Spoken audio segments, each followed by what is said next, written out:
Les presento al artista, François Bruguère, y a Claudia Salamanca, que es la autora del libro y la persona que se ganó la beca de monografías en el 2014. Estas becas existen desde el 2010 para crear una colección sobre artistas colombianos. Se trata de un libro monográfico sobre un artista y este es el número 12º. Entonces, bienvenidos.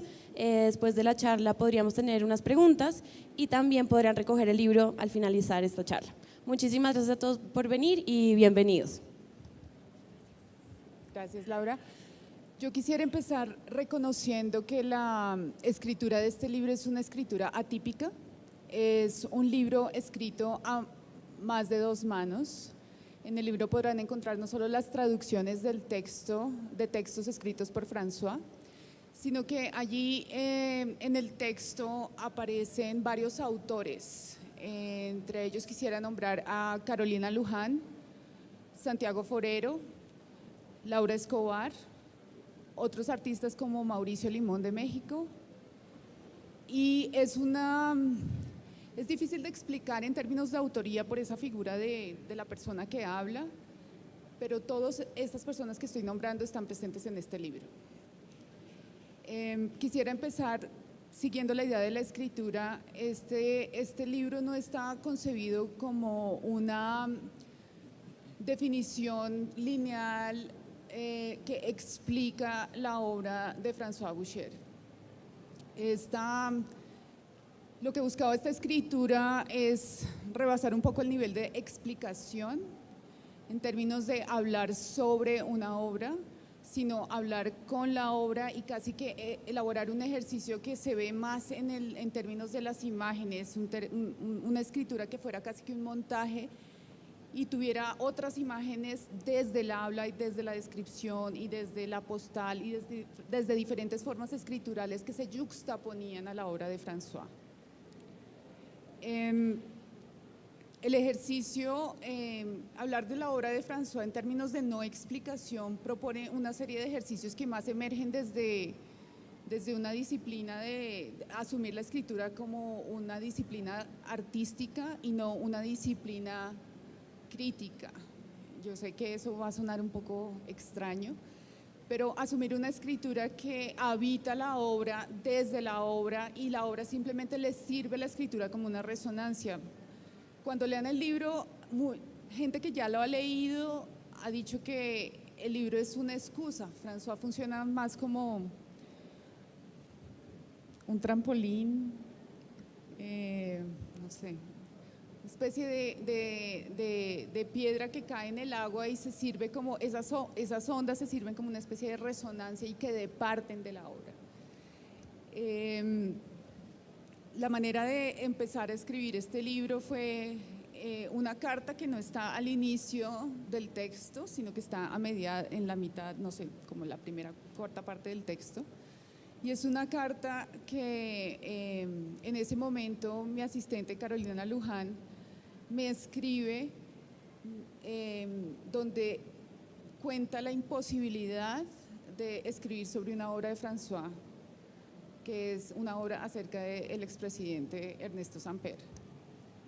Ella escribe una carta que inicia diciendo: Claudia, no he podido hacer el trabajo porque Ernesto, y dice paréntesis, Ernesto sí, no es Samper, sino Ernesto es el primer esposo de su mamá, al cual yo no tenía ninguna idea. Y empieza a hablar sobre su imposibilidad de hablar de Ernesto Samper, y que era el proceso de 8000 cuando ella tenía 6 años. Esa carta fue casi que una flecha, por darles una imagen, una flecha que definió la manera de escribir. Yo le respondí la carta y empezamos a mandarnos una especie de como postales entre ella y yo acerca de la obra. Y de ahí empezó a emerger un texto que hoy día yo lo leo y lo veo y claro, la escritura impone un inicio y un fin, o casi que una lectura un poco perversa de las obras primeras de François o las obras tardías de François, a lo cual yo traté de saltarme y evitar este tipo de lecturas, pero claro, el libro está ahí y usted lo empieza a leer y lo termina de leer. Entonces, esa fue como una metodología, un entrecruce de fragmentos entre Carolina Luján y yo, y de ahí emergían estos grandes trozos de los cuales empezábamos a asumir esta discusión que yo llamo delirio, yuxtaposición, montaje.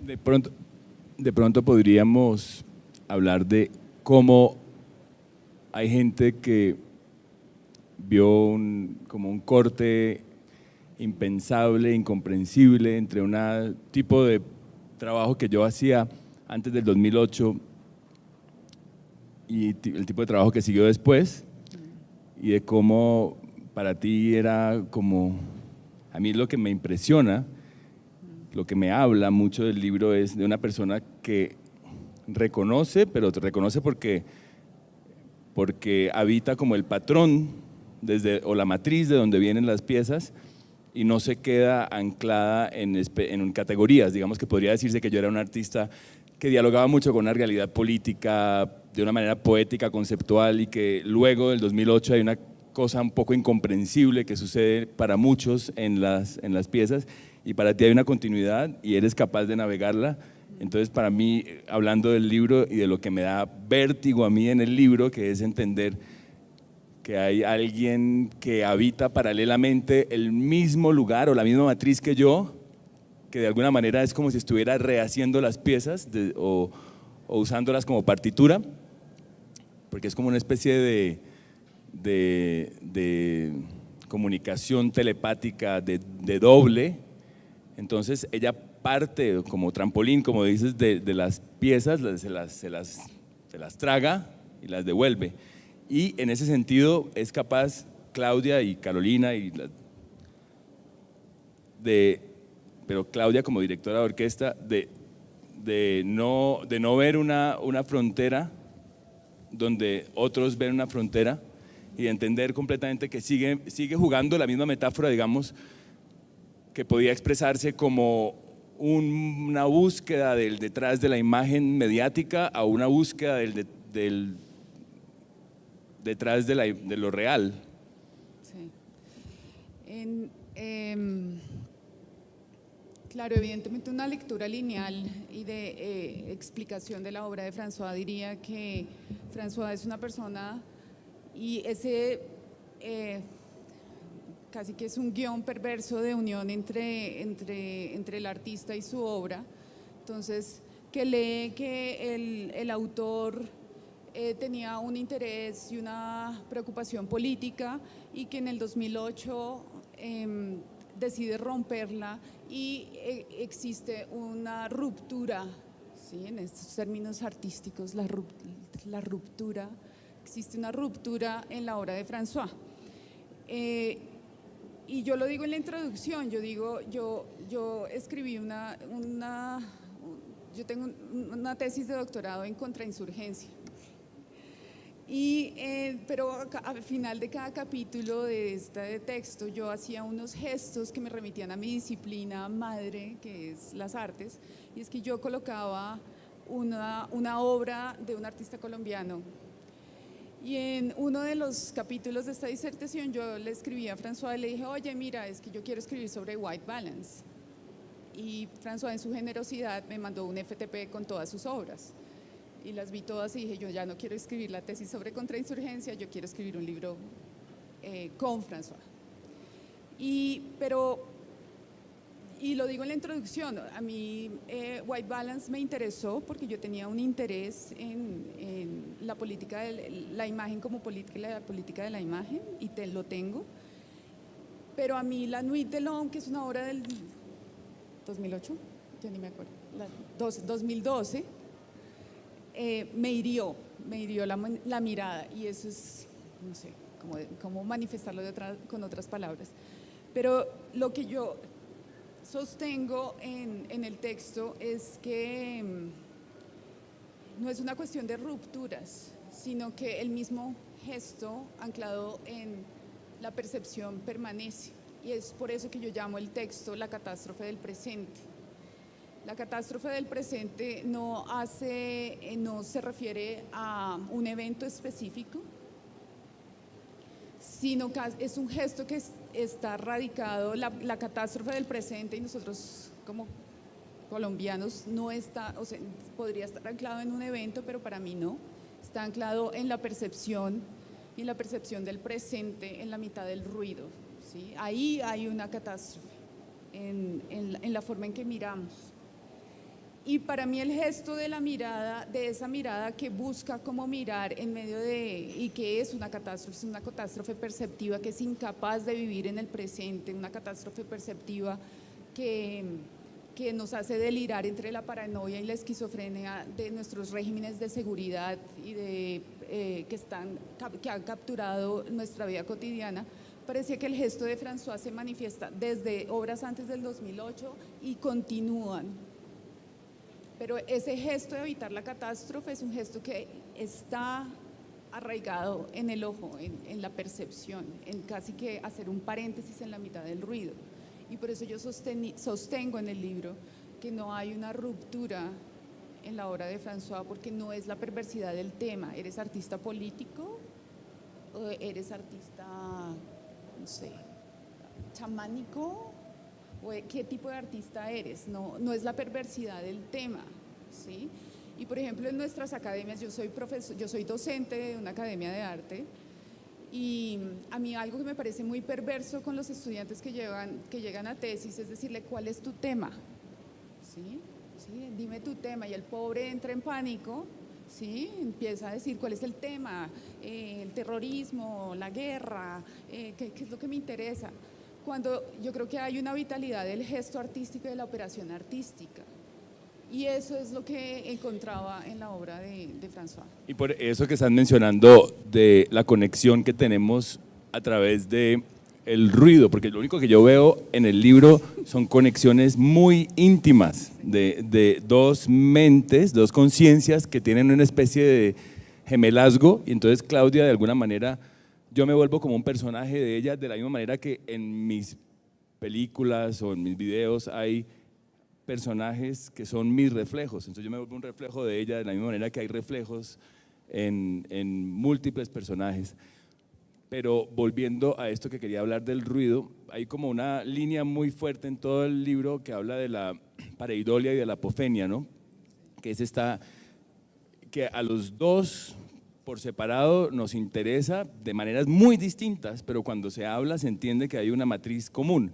La pareidolia y la apofenia son palabras que remiten a estar frente al ruido, al sinsentido o a la catástrofe perceptual, y de ahí sacar algo que es tan complejo de entender que la persona del presente no puede ponerlo en palabras, solo se reconoce mirando para atrás en el patrón de lo que se hizo también. También tiene que haber una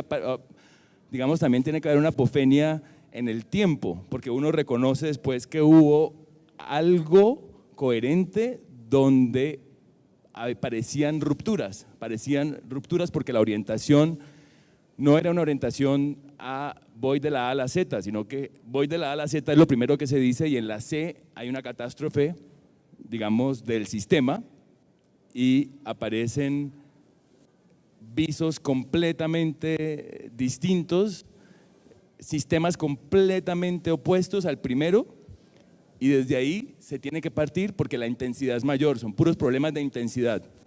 Como la intensidad es mayor allí, el camino hace una bifurcación y se siente, digamos, hablo desde esta conciencia o de este personaje que está en el libro que se llama Franz Boucher, es como hay lugares donde aparece el caos, siempre.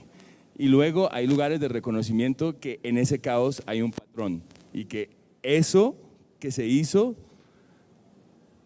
tenía una matriz. No sé si ustedes saben qué es la pareidolia y la apofenia. No. Demasiado rápido. Sí. Son fenómenos perceptivos, ¿sí? Entonces, la pareidolia es un tipo de apofenia y es cuando uno empieza a reconocer figuras en el sinsentido o en el caos, y ustedes lo han vivido todo el tiempo. Mirando las nubes uno empieza a ver conejitos, cocodrilos, en las Torres Gemelas hay unas fotografías donde aparece el diablo, supuestamente. Entonces, en el sinsentido, en un estímulo que es vago, ¿sí? Que él en sí mismo no tiene una carga de sentido, nosotros empezamos a reconocer patrones. Eso es la pareidolia. ¿Sí? Es un motif, pues, es un motif, por ejemplo, en las películas de horror donde ponen el ruido blanco del televisor y de pronto sale el monstruo de ahí. Es en esa incertidumbre donde uno no alcanza a reconocer y está el ruido, donde puede aparecer casi lo más monstruoso. La pareidolia es leída como síndrome, es decir, los paranoicos y los esquizofrénicos sufren de una alta pareidolia, ¿sí? Porque ven en un estímulo vago el enemigo, el monstruo. Entonces, yo sostengo que uno podría hacer una doble lectura de la pareidolia y la apofenia. La apofenia lo que hace es en estos estímulos vagos, en el ruido, encuentra patrones y empieza a establecer relaciones que hace casi que son saltos entre el sinsentido, casi que sin sentido, pero uno puede devolverse, como dice François, y empezar a rastrear que hay unas relaciones posibles y que son altamente creativas. Entonces, cuando yo pensaba la pareidolia y la apofenia, la pensaba en dos sentidos, una como síndrome y otra como fenómeno. Como síndrome es una sociedad que somos altamente pareidólicos, apofénicos. Maleta negra abandonada, eso es una bomba. A ver, ¿sí? En un estímulo, nada nos puede decir que eso es una bomba, ¿cierto? Pero en el ruido y en la securatización de la vida cotidiana, en los regímenes de seguridad, eso, nuestra percepción ha sido llevado al extremo del pánico y la paranoia, y entonces empezamos en algo que supuestamente no se debe leer como una bomba, leemos que hay una bomba. Eso para mí sería la pareidolia y la apofenia como síndrome. Estamos paranoicos y esquizofrénicos. Pero la pareidolia y la apofenia es altamente creativa, ¿sí? Empieza a hacer unos saltos donde no los hay. Entonces yo sostengo en el libro que uno tendría que primero recuperar la pareidolia y la apofenia de nuestra percepción que ha sido capturada por el miedo, recuperarla como un fenómeno. Y en esa medida uno podría entablar una relación diferente con nuestro entorno y con el ruido, con ese ruido blanco de la televisión que puede ser mediático en términos del trabajo de François antes del 2008, o casi que un ruido que está presente y que nos lleva y que la pareidolia y la apofenia nos podría llevar a crear unos saltos de sentido que son altamente, no sé, ¿qué nombre le doy a eso? Que nos llevarían a entablar una relación diferente con el mundo, ¿sí? En términos de patrones donde nosotros tendríamos una relación diferente con la silla o como los niños la tienen con el conejo que ven en el cielo, ¿sí? Y también podemos hablar de que una cosa que a mí me interesa cantidades es que la apofenia la está teniendo la máquina hoy en día, ¿no? Google es la máquina apofénica. Sí. Cuando Google compra DeepMind, es el lugar que está ahí planteado, es un lugar de reconocimiento de patrones. La máquina está reconociendo patrones todo el tiempo, la máquina está teniendo pareidolia, reconoce caras donde no las hay, eso hay una cantidad de ejemplos en el internet que son interesantísimos, y la máquina es apofénica, todo el tiempo está buscando algo que no conoce, que no es objetual, que es un patrón que se desvía del blanco sobre blanco del patrón normal. Y eso mismo es lo que está pasando también en nuestra astronomía, que es algo que yo he estado trabajando mucho y de casualidad también Claudia estaba en ese tema de una película muy importante que se llama, una novela muy importante de Carl Sagan que se llama Contact, donde él sugiere lo que va a pasar en la astronomía a partir del final de los 70s. Empieza esta cuestión de oír en el ruido cósmico de fondo distinciones, y en esas distinciones conocer nuestro origen en el tiempo. Eso es donde estamos hoy en día, ¿no? Eso es donde nuestra astronomía de punta, la de los radiotelescopios, se dedica a descubrir distinciones en el ruido, y entonces piensen en la mujer, en la niña frente al televisor con estática, comunicándose con el pasado, con un espíritu.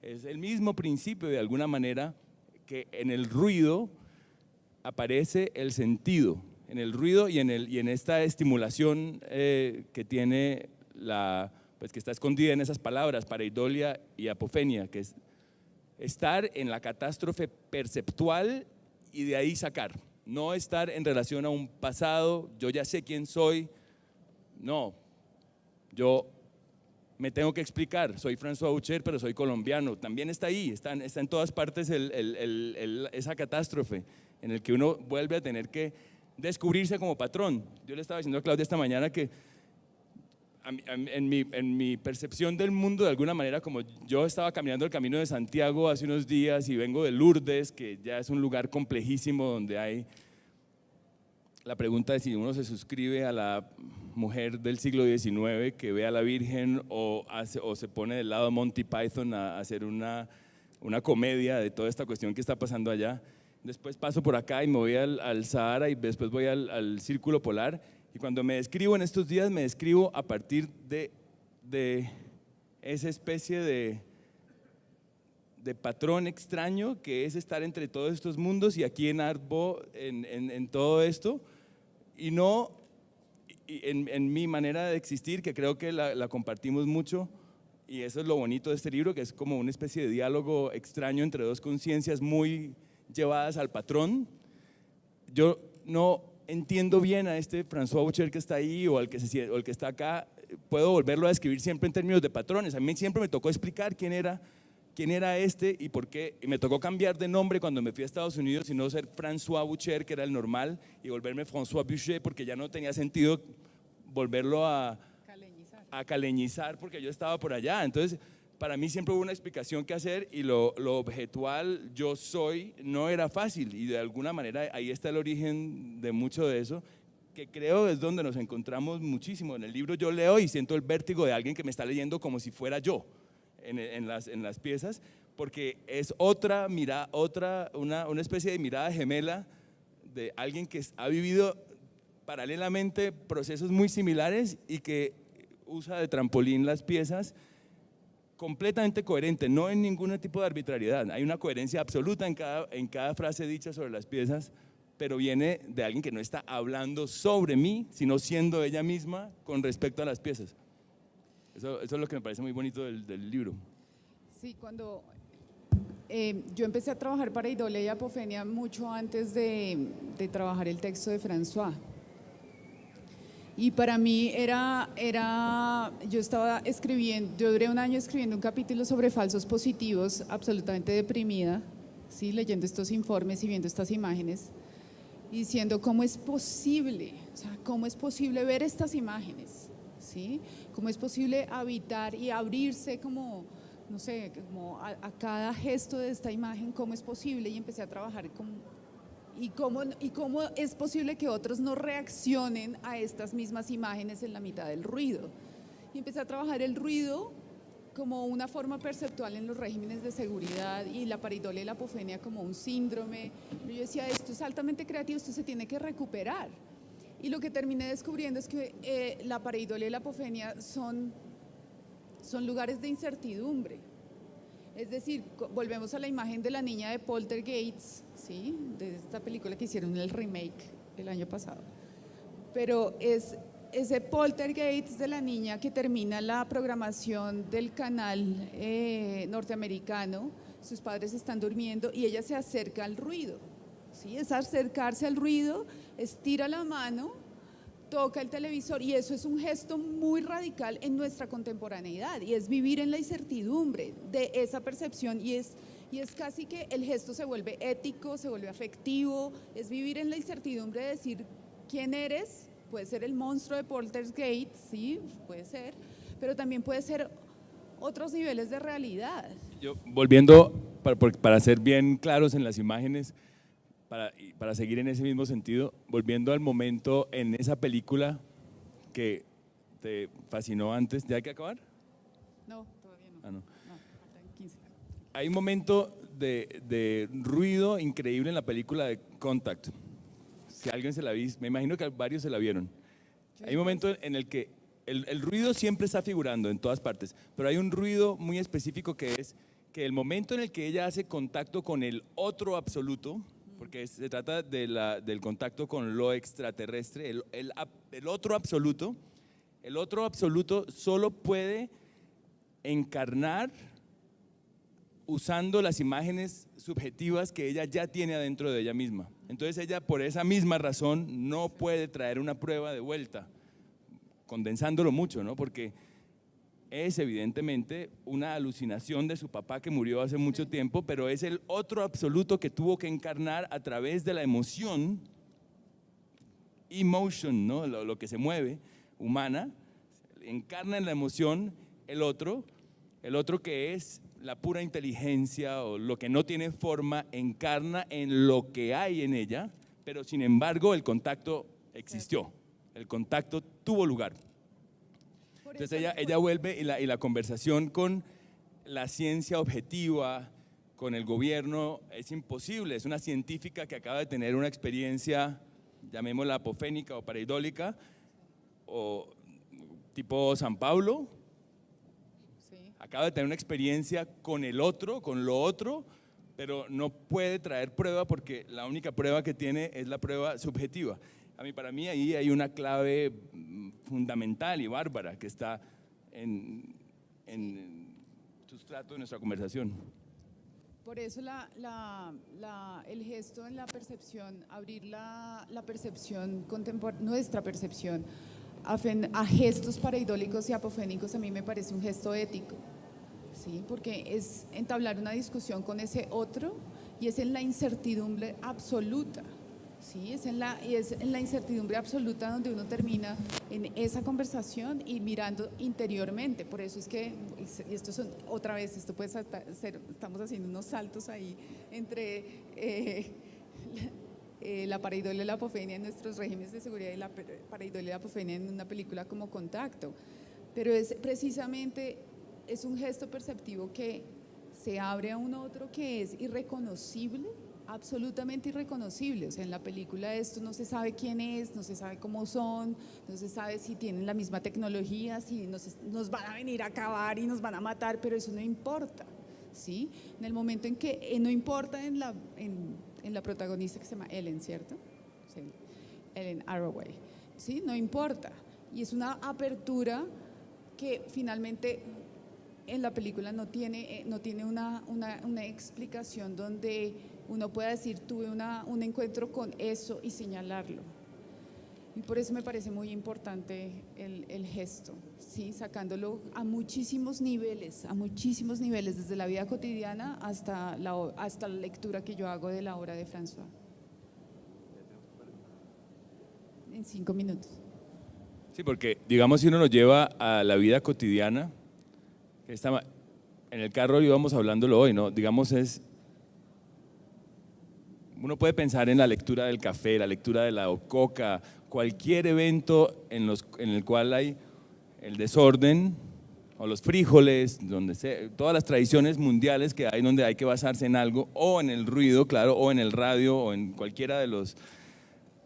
Hay una mediación y a partir de ahí hay una imagen, un camino, un patrón que se reconoce.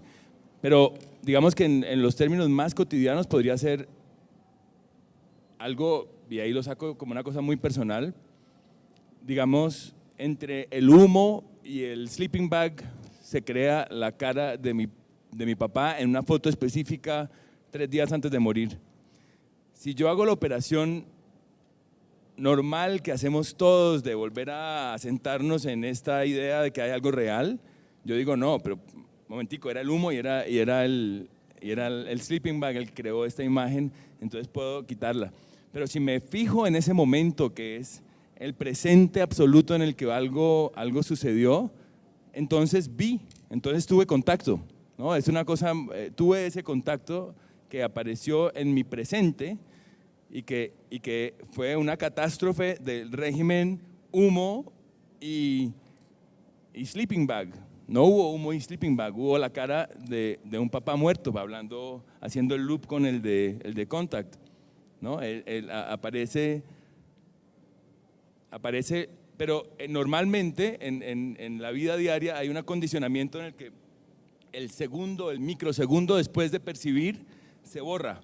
se borra inmediatamente. Entonces sí es una propuesta, digamos, yo siempre, en el 2008 de alguna manera, cuando hubo un cambio en mi vida, siempre hablé como un cambio de sistema operativo que tenía mucho que ver con esa cuestión, que yo me quedaba ahí. Sí, acabo de tener esa experiencia en mi sistema operativo anterior, inmediatamente la borraba porque reconocía el porqué de la experiencia, pero no me quedaba en entender que la tuve. Entonces, de alguna manera, ese como hilo está en el libro en todas partes, como que es lo que Claudia rescata en una cantidad de lugares aparentemente muy, muy, muy disímiles y se aparecen de nuevo. Preguntas.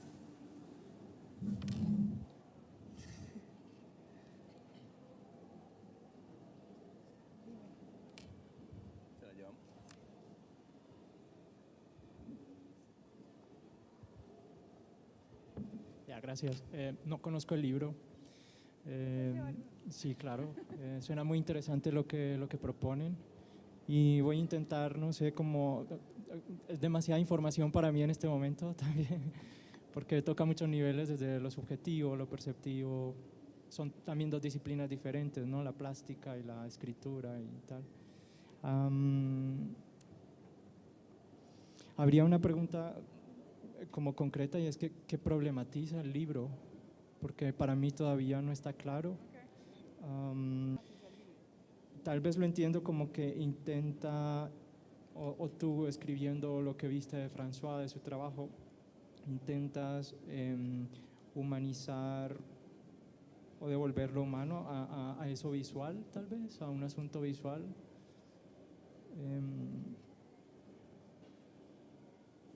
O tal vez intentar como interiorizar el otro en lo incierto. Y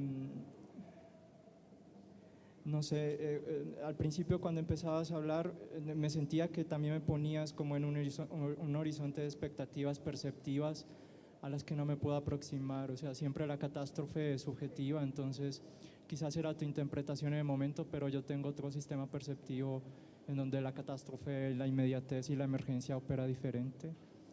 Entonces, no sé, tendría que ver el libro para ver si sí me aproximo. Y ya para terminar, no sé si de pronto sería como que el libro propone unas zonas de borde, tal vez, para aproximarse a esa catástrofe visual, de lo visual. Sí. A ver, el texto desde la introducción me localiza a mí como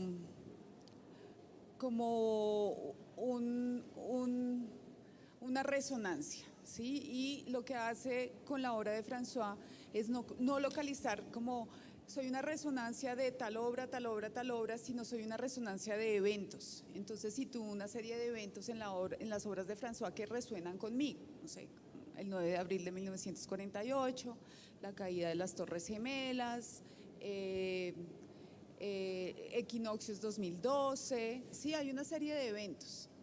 Entonces ahí hay una serie de organización de que yo propongo primero al espectador para decirle, mire, aquí hay un tiempo y yo sé que usted entiende el tiempo, ¿sí? Entonces dice 9 de abril, Torres Gemelas, ¿sí? Ahí hay una resonancia que se comparte. Pero lo que yo prosigo a hacer es poner en diálogo esa temporalidad que supuestamente es una historia y es una historia que se ha escrito con mayúscula, a empezarla a explotar con estos gestos de percepción a través de la obra de François, ¿sí?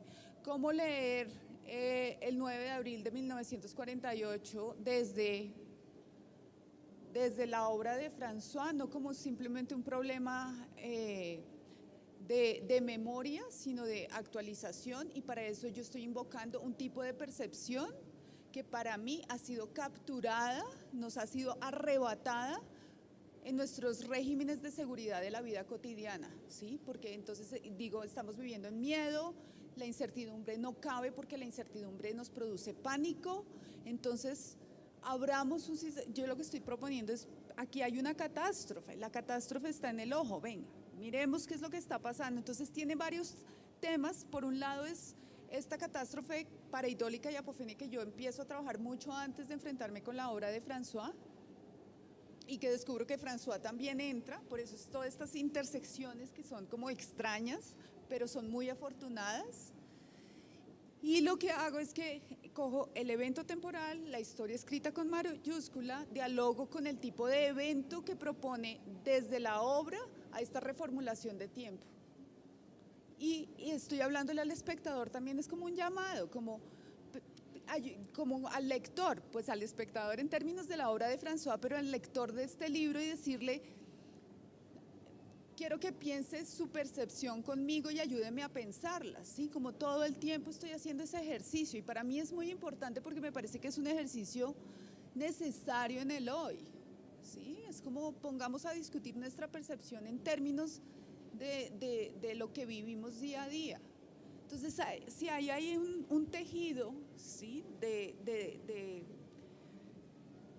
gestos y de operaciones que dialogan con el tiempo, con el lector, que es un evento, cómo se refleja entre el evento de la historia escrita con mayúscula con estos gestos pareidólicos apofénicos. Entonces es un entrecruce complejo, pero me parece que fue afortunado.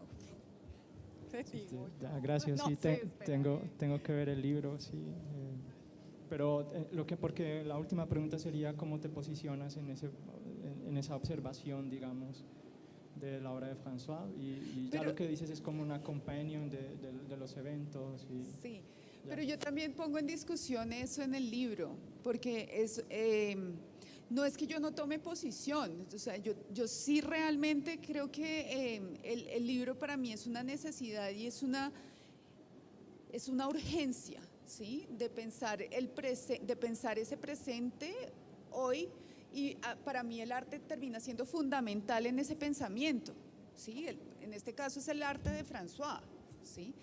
Pero el libro intenta todo el tiempo salirse de un distanciamiento crítico, y no es que no sea crítico, ¿sí? Pero ese distanciamiento entre los eventos y yo, ¿sí?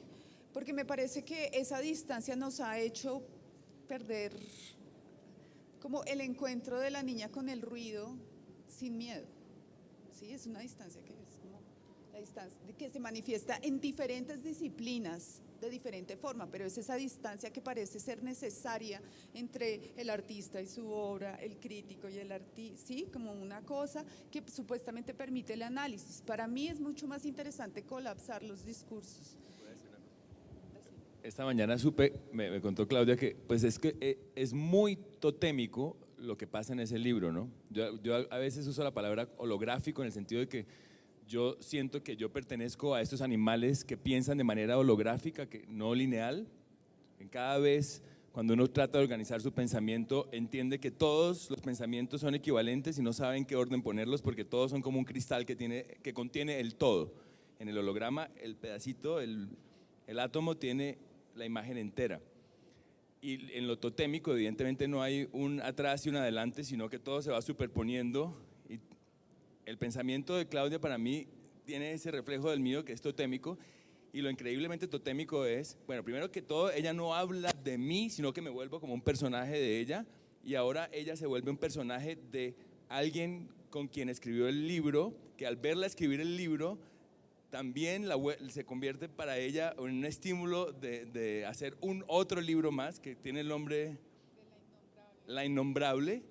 La persona que estaba escribiendo el libro con Claudia, entonces se entra, Carolina Luján, se entra todavía más en esta cuestión totémica en el que hay miles de correspondencias, ¿no? Es como un juego de correspondencias.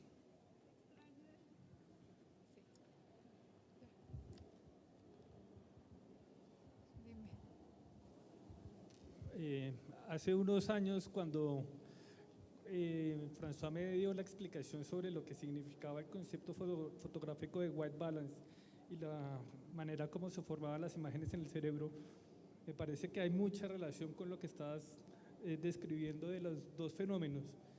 No sé si desde esa época ya estabas pensando en esos dos fenómenos, porque suenan muy parecidos. Cuando la palabra apofenia para mí apareció hace poco, no es tan vieja como contigo, creo. Yo la aproximé desde muchos lugares, con otros nombres. Por ejemplo, en esa pieza, White Balance tiene mucho que ver con el ruido y tiene que ver con el grado cero de la imagen que es, o el grado cero de la raza al mismo tiempo, porque era la analogía de cómo la cámara se adapta, cómo la cámara reconoce el blanco, ¿no? Cómo la cámara produce esa narrativa que es el blanco.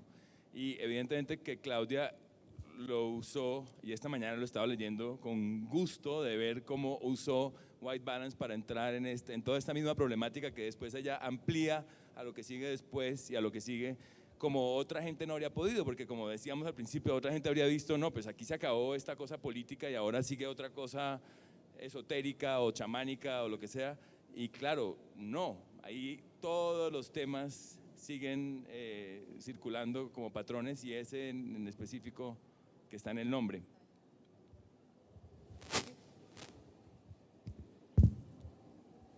¿Alguna otra pregunta?